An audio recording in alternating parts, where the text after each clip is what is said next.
Hello, Dr. Christie here.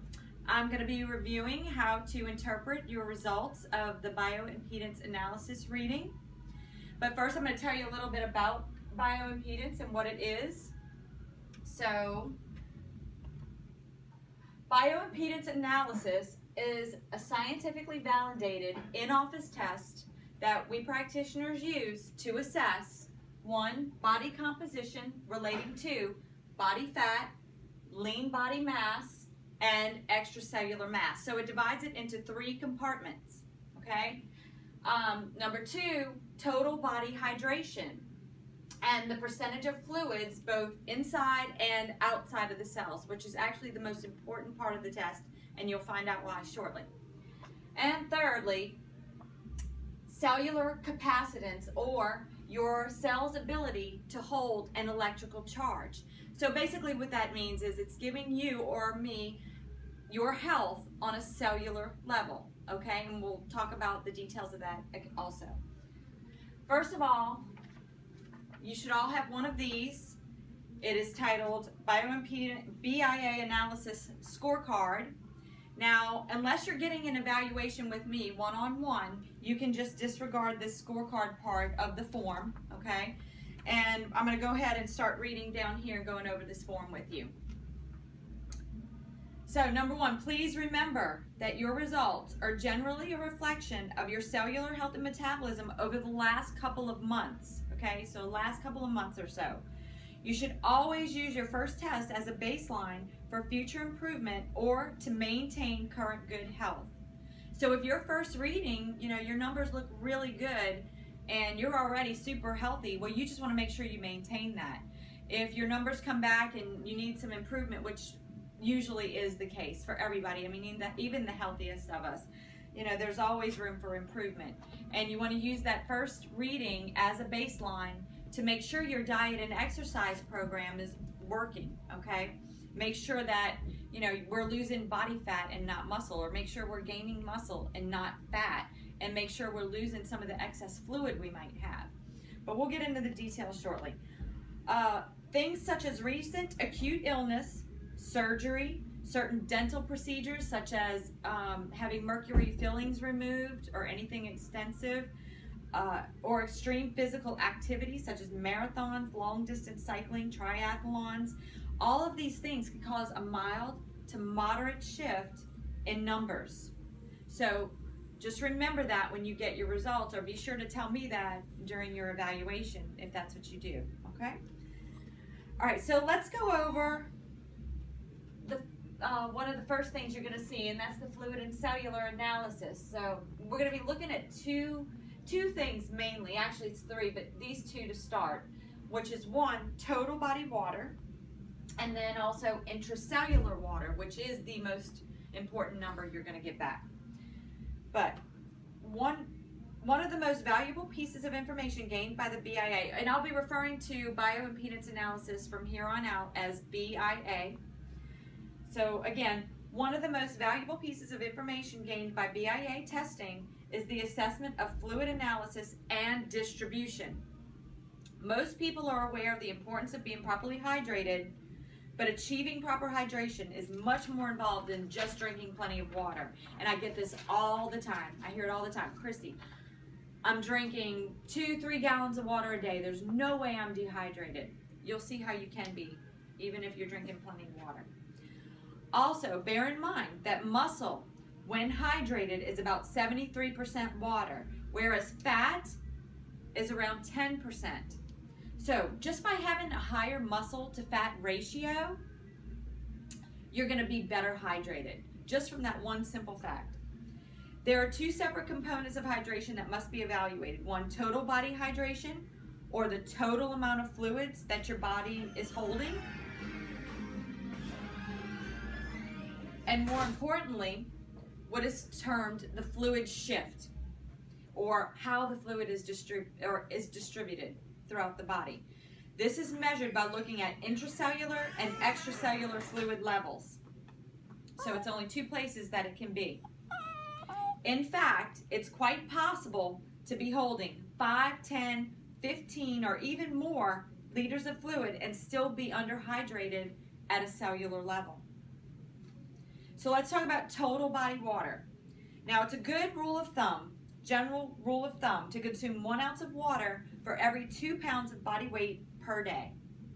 Now, if you're somebody who's involved in heavy physical exercise, like some of you CrossFitters, or heavy manual labor, if you have a job that involves heavy manual labor, working out in the sun all day, things like that, then you're going to require more fluid. But just remember, when you increase your fluid intake, make sure that you're getting enough electrolytes in order for the fluid to be absorbed properly.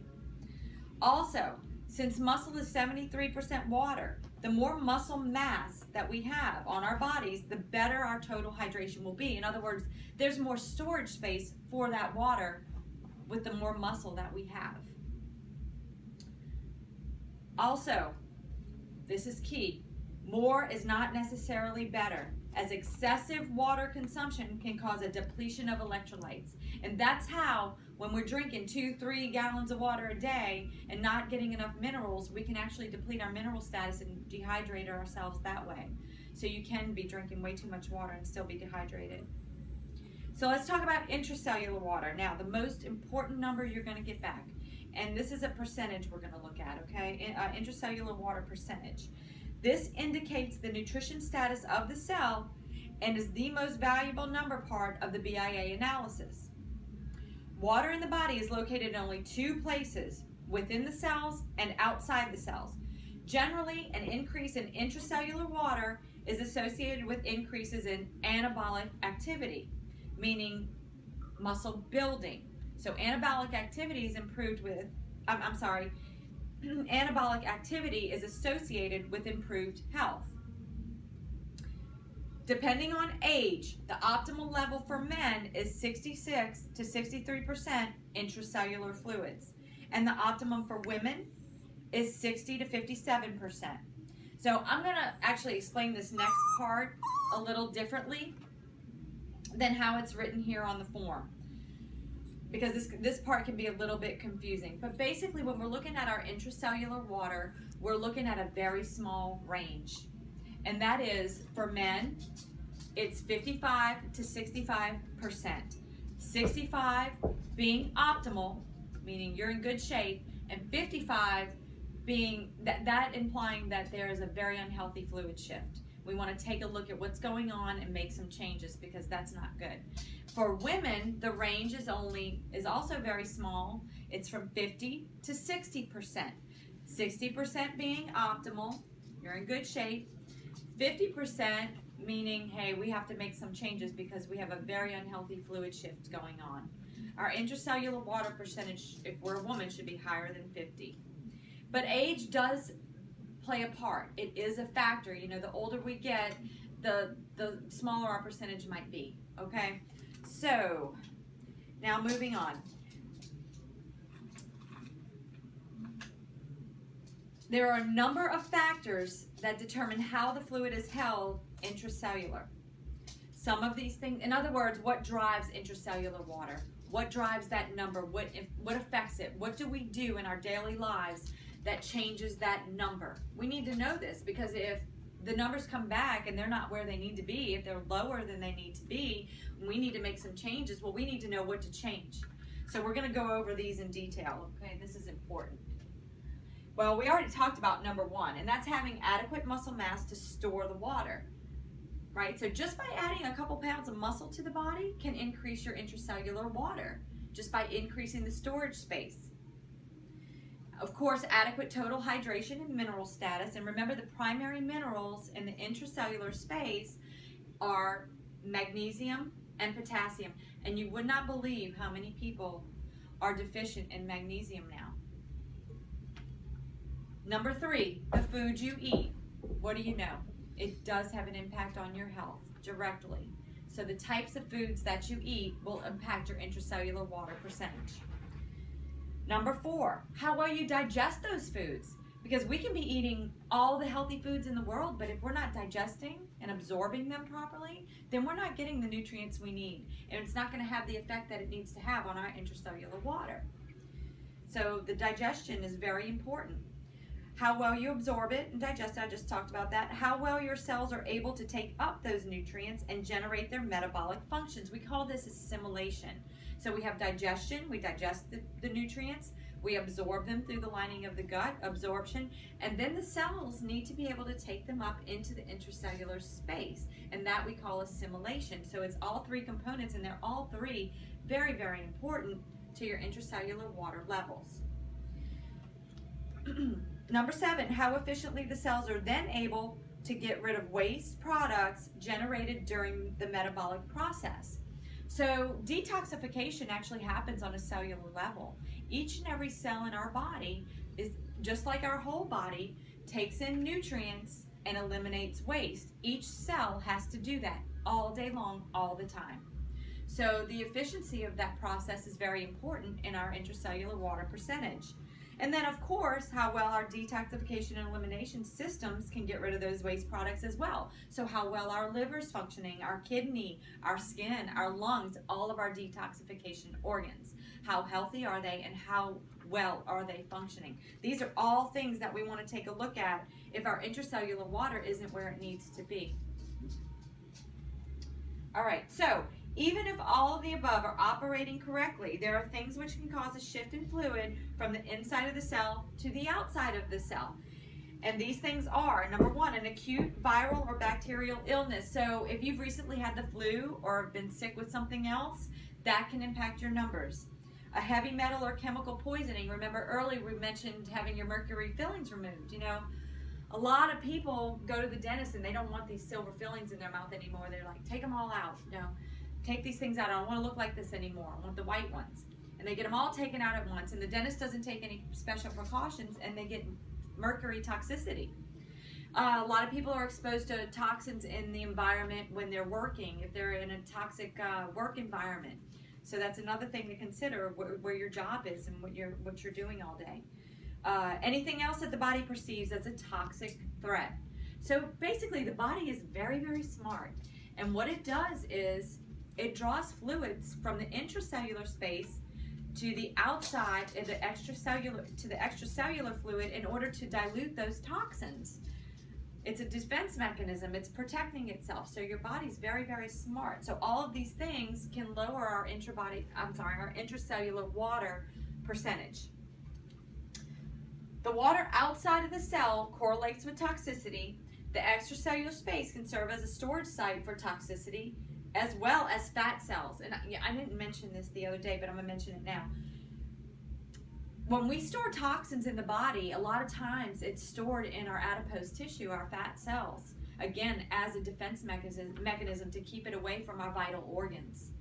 So a lot of times when we're trying to lose weight and we're too toxic to do that, then that becomes an issue, and that's a factor in our weight loss program. So the way to decrease extracellular water and increase intracellular water is through detoxification. A good detoxification program should shift these markers towards a normal intra and extracellular balance. And I want to talk about detoxification just for a minute. You know, when we hear this, we think about, I don't know, all kinds of things, juicing, eating healthy, whatever it is that comes to mind when you think about detoxification. But as I said earlier, it happens on a cellular level. And this process is really important because when we become overburdened with toxins, or the buildup of toxins becomes too great, and our cells aren't able to eliminate them as fast as we are accumulating them, our toxic load becomes too great and we begin to get sick. And we get little nagging symptoms like headaches or fatigue or anxiety, digestive issues, high blood pressure, high blood sugar, all of these things. And we tend to ignore them until they become, painful enough to where we have to go to the doctor. We have to finally do something about it. And we call this stage subchronic illness, where we're not quite sick enough for our doctors to call us sick or to put us on medication yet, or for us to do anything about it. But we are sick enough to know that we're not well, we're not in an optimal state of health, and something's just not right. We're just not feeling our best. We're not feeling really good. Maybe we're struggling through a day, to get through a day. We're so tired, our workouts are painful, or again, high blood pressure, all all this little nagging symptoms I just went through. We call that subchronic illness, and it needs to be paid attention to. It's very important because, like I said, usually it's a buildup of toxic waste material in the body that causes these problems, and it happens over time. It doesn't happen overnight. And this is one of the reasons that I always recommend at least 1 to 2 cleanses a year. No matter how basic the cleanse is, just give the body a rest and rejuvenate. Let it rejuvenate itself and cleanse itself out a little bit 1 to 2 times a year. That's a basic recommendation. Again, no matter how simple the cleanse is, as long as it's something. All right, moving on. What happened to my slide? Okay. All right, let's talk about capacitance. This is another measurement you're going to get when you get your results back, and you need to know what this means. Well, capacitance is a measurement of the integrity of your cells and how well your cells are holding an electrical charge.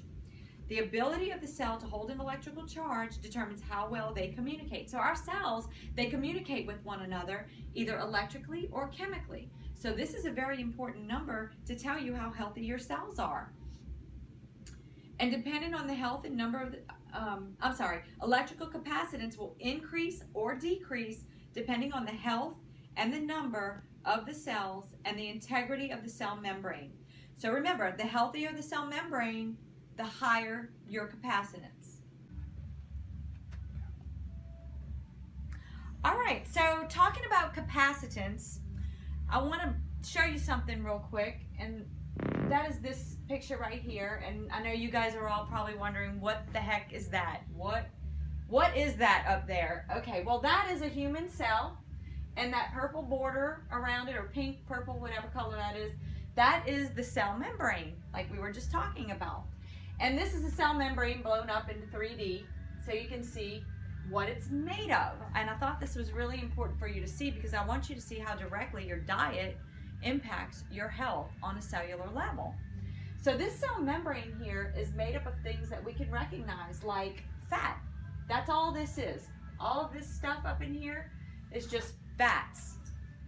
Cholesterol, we know what that is. We call the whole thing a phospholipid bilayer. And then these big purple things here, these are proteins. They're protein channels that allow things or substances into and out of the cell from the extracellular space. And then we have up here, what's that? Carbohydrates. We all know what that is, right? So all of these things sound familiar to you. And that's what our cell membranes are made up of. So it's important for you to know that, because our cells regenerate all the time.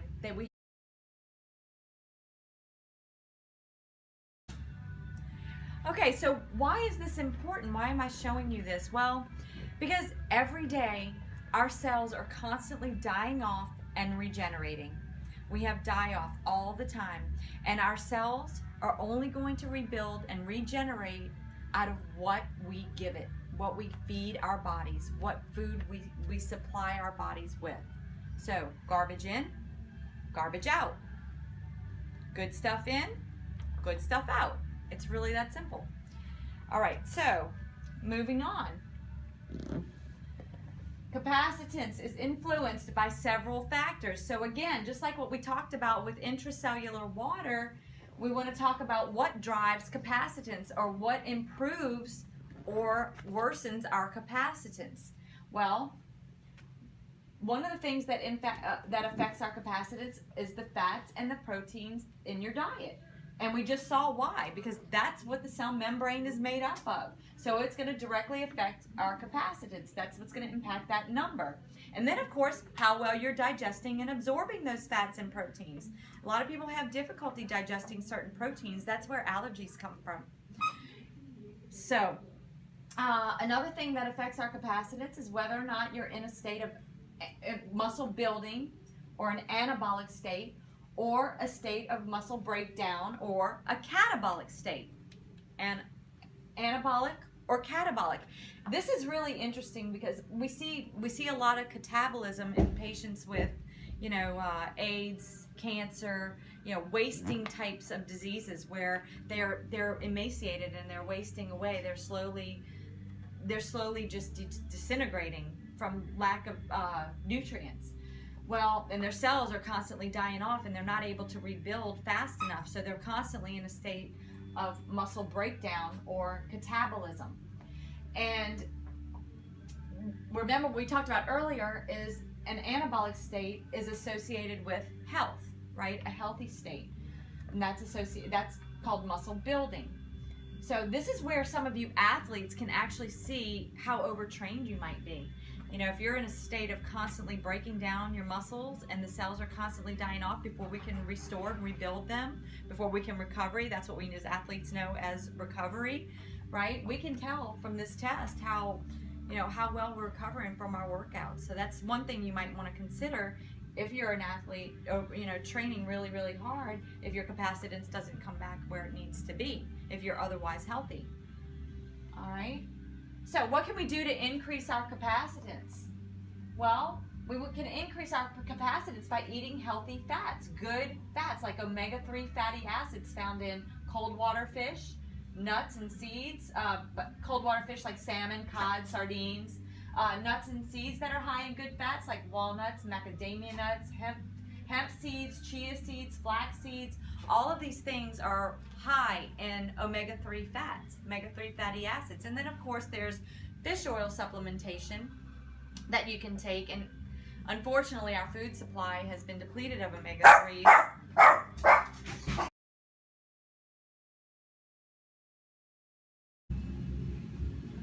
Okay, so what can adversely affect the health of the cell membrane? Well, if good fats are good for the cell membrane, well, factors that can adversely affect the health of the cell membrane are eating bad fats, such as hydrogenated oils and trans fats, French fries, chips, margarine, commercial baked goods. I know all the things that we love, right?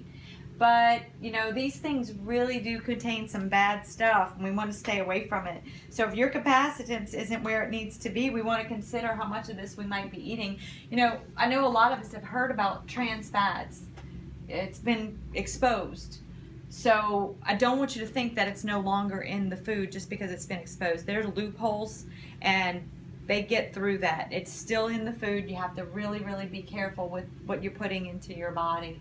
And another word about that, one of the dangers of trans fats and margarines and all these things that we're talking about, what it does is it gets into that cell membrane and it takes up the space where the good fats are supposed to be.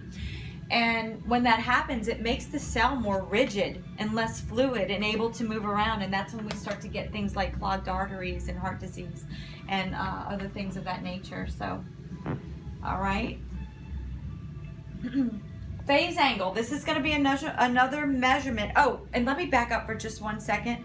We were talking earlier about fish oils, and I want to stress the importance of a good fish oil supplement, a high quality, pharmaceutical grade, very clean, third-party tested fish oil supplement if you are in fact taking one or need to take one. Don't think you can get this stuff from Costco or Walmart or your local pharmacy, because it could do just as much damage as some of these things. Taking a bad fish oil, because what happens is usually in the processing, because they do it so cheaply, what happens is it oxidizes, so it becomes lipid, what we call lipid peroxidation, which can make your health worse. And just undo all the hard work that you've been doing. So just by you think you're taking something that's good for you, but it's actually hurting your health.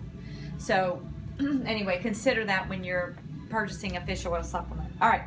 So phase angle. Oops. Phase angle. This is going to be another reading that you get back, and all phase angle is put simply, phase angle is an indicator of overall health on a cellular level. That's what it is. Extremely fit athletes and very healthy teens may have phase angles of 10 to 11.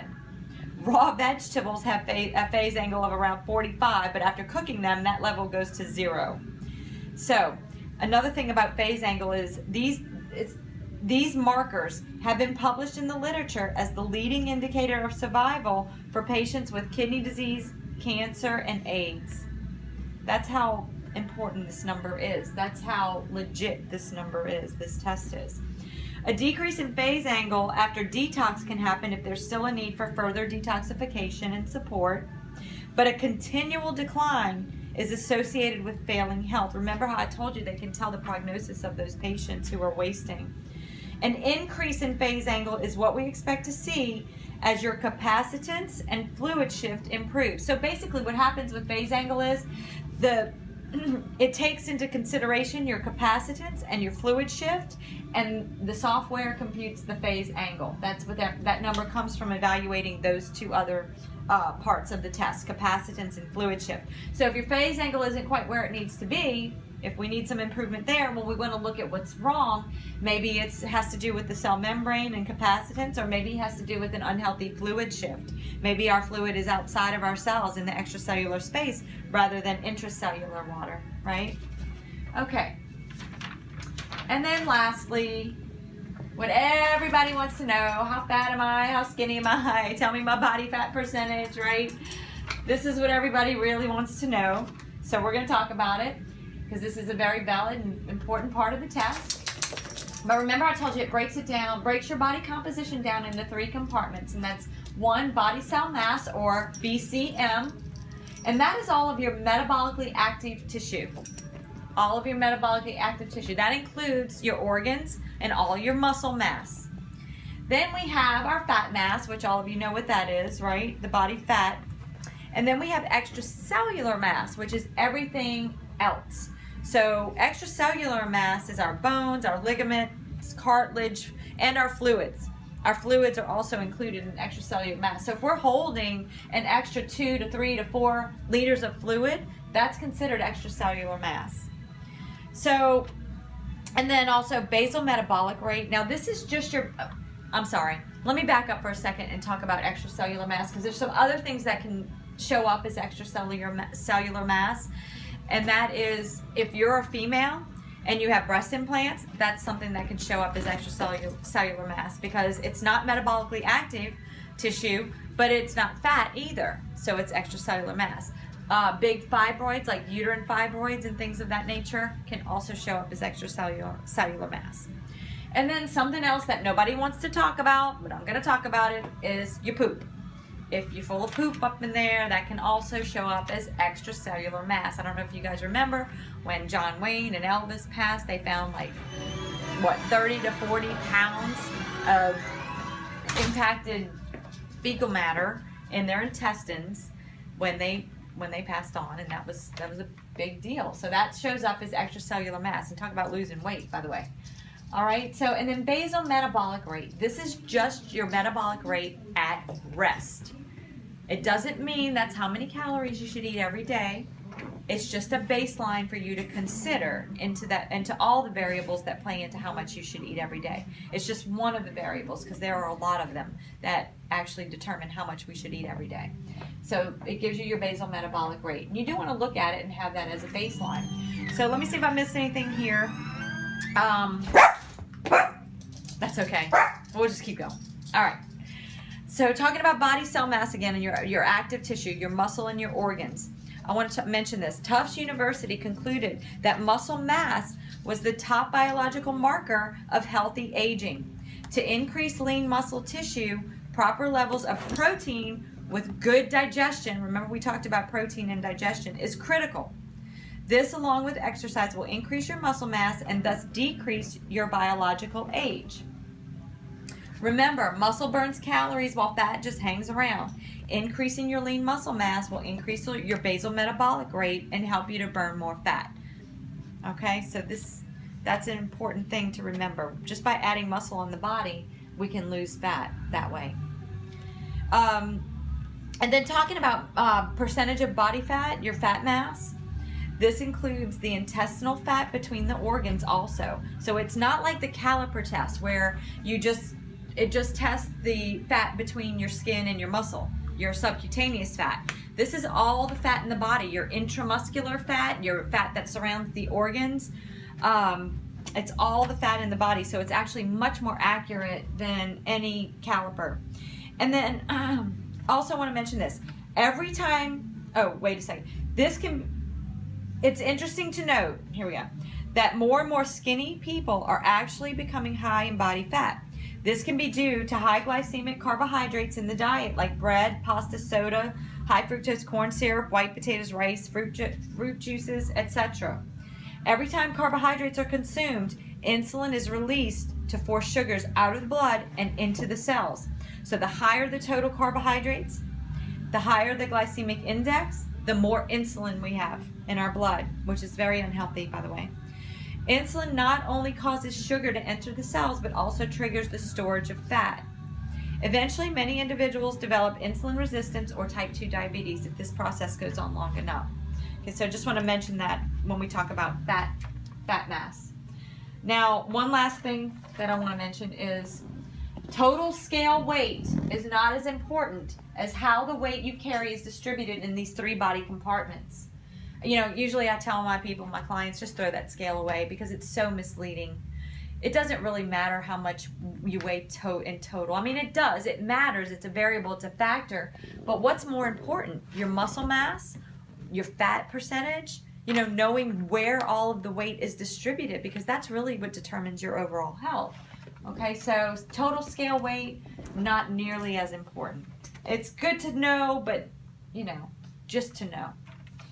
All right, and I believe that is wrapping it up, and we will go over, Joe is nice enough to let us go over his numbers so I can show you what some of the charts and graphs and all are going to look like and how you can interpret your reading when you get it back. So we'll go over that in just a minute.